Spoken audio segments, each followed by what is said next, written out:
Hi everyone, in this tutorial I'm going to talk about conditional execution. There are multiple ways of achieving that. For example, we can write a script, but most of the time it is far too complicated and not really necessary.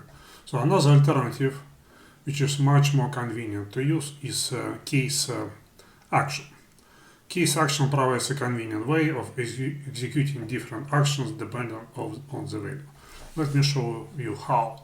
So we have set variables action, and we set variable name to A.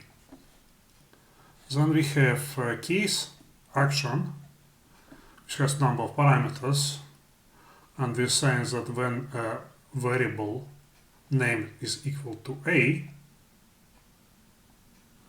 we want to execute show message A. And when this variable is equal to key, we want to execute show message key. Let's run the package.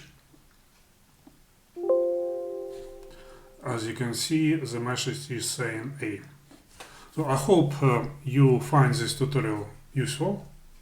Please like and subscribe. And as usual, if you have any questions or suggestions, please visit our support forum and we will do our best to help you. Thank you, bye.